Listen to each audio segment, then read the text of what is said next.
So what else is out there? Well, we haven't talked about dust. Let's see what is in space dust. There is such a thing as space dust.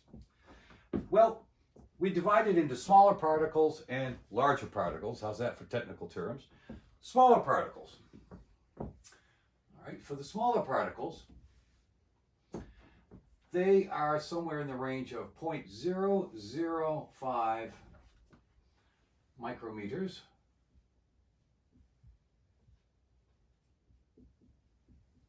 in size. That would be 5.0 times 10 to the negative 9 meters. That's 5 billionths of a meter. That comes out to roughly 1/10,000th of a human hair.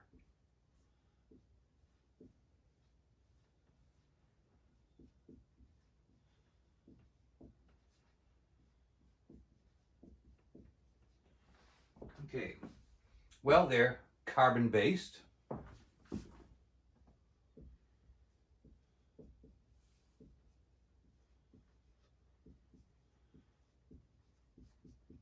And therefore, we consider them to be organic.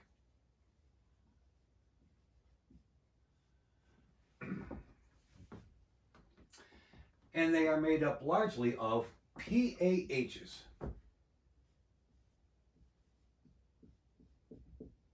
What are PAHs? They are polycyclic aromatic hydrocarbons.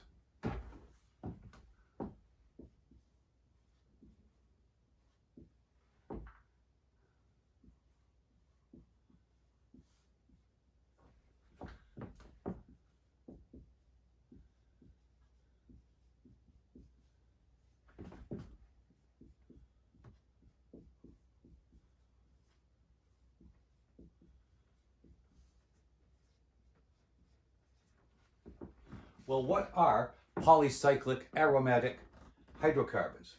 Well, the answer to that is this. Have you ever smelled that wonderful aroma that comes from a grill when you're barbecuing? Those are polycyclic aromatic hydrocarbons that you are smelling. So, in other words, boys and girls, guess what? The universe smells like a barbecue. It does. What about the larger particles?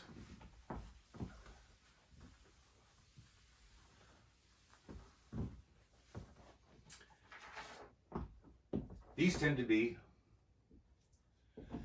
carbon and silicon compounds.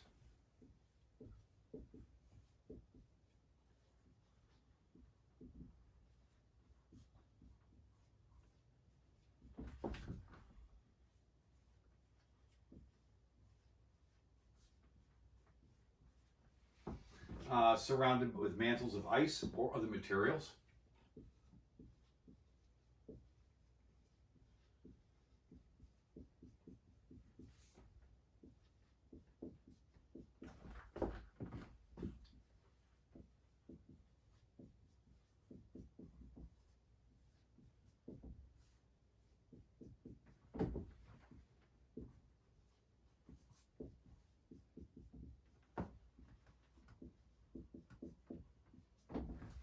Kind of like back when you were a kid and you having a snowball fight, and there was always that one guy in the gang who would take a rock and then put the snowball and make a snowball all around the rock and throw that. Yeah, of course you never did that. Well, that's kind of what these are. Carbon and silicon compounds surrounded with mantles of ice and other material.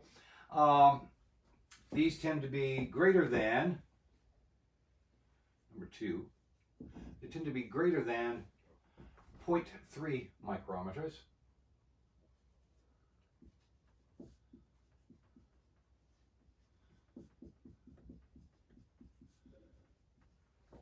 Or, in other words, 3.0 times 10 to the 6 meters. So these are -6, I'm sorry, to the -6. These tend to be a millionth of a meter in size. That comes out to roughly 1/200th human hair.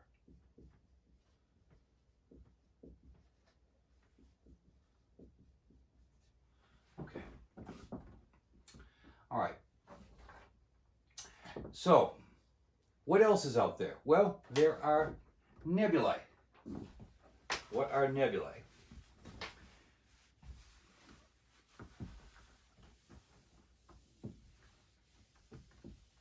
A nebula is basically astronomy talk for a big, huge cloud, a BFC.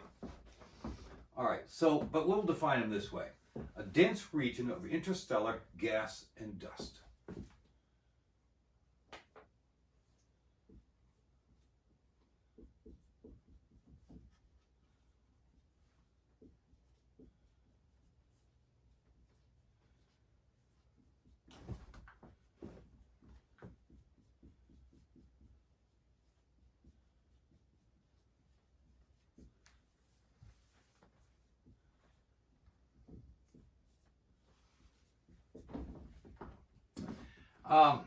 They are often embedded in molecular clouds.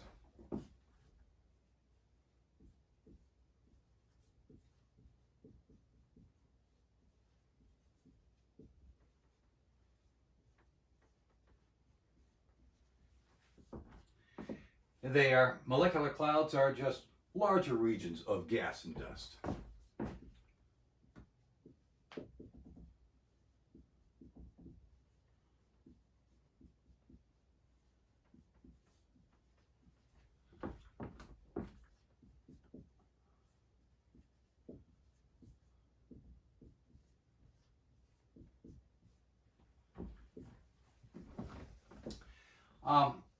And then we have giant molecular clouds. These are the largest. Giant molecular clouds, they are the largest. And they can be 1 million solar masses.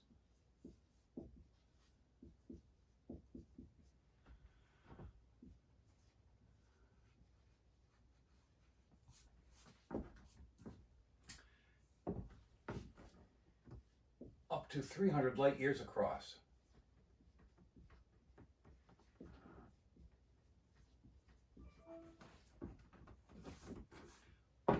That's pretty huge. Okay, now we have different types of nebula. Number one is a reflection nebula.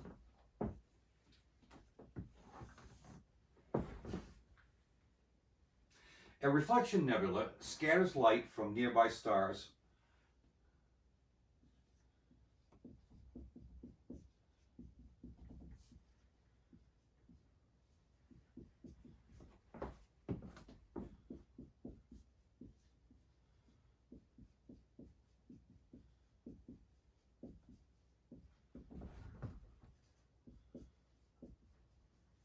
and in your lab manual, you'll see that as an example, the Pleiades.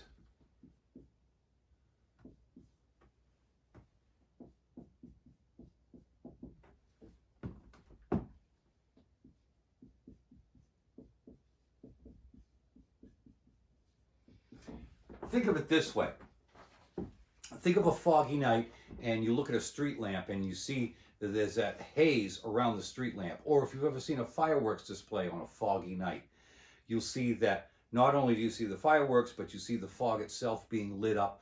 That's an example of a reflection nebula. And the Pleiades is a good example of that.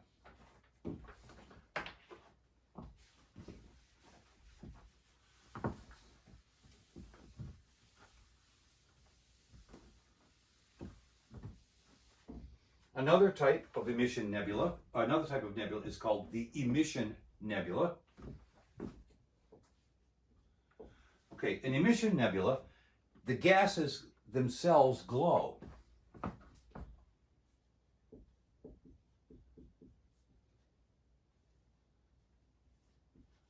That is to say, they do emit their own light.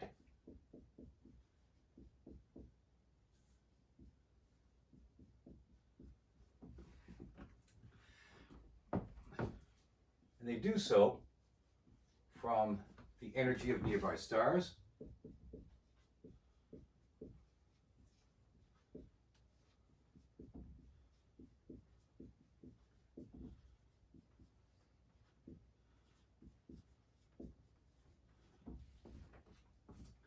or novae,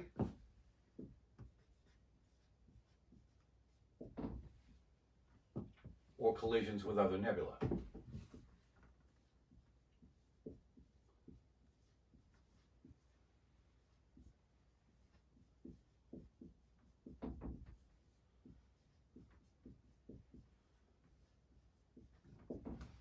Now, this is not as exotic as it may seem. Think of a neon light. Remember, a neon light is a glass tube with gases in it. And if you hit that gas with an electric charge, the gas itself will glow. Or another example is a fluorescent light. Same sort of deal.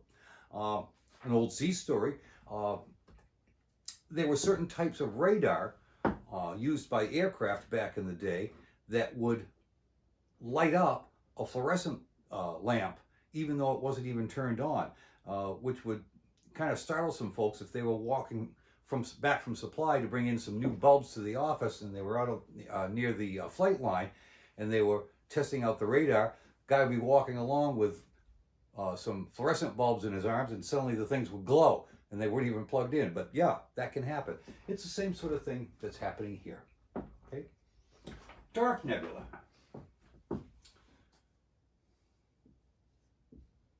Okay, dark nebula, they are sufficiently dense to block light.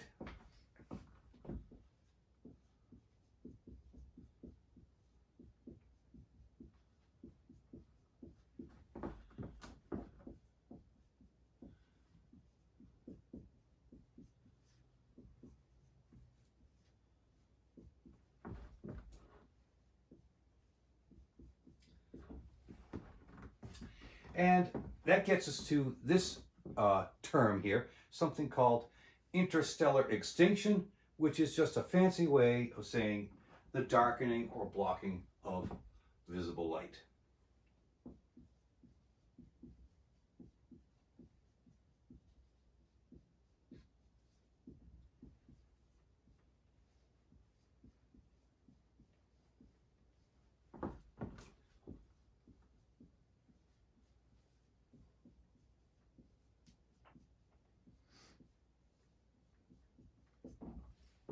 Okay. All right, we'll pause here and get to the next page.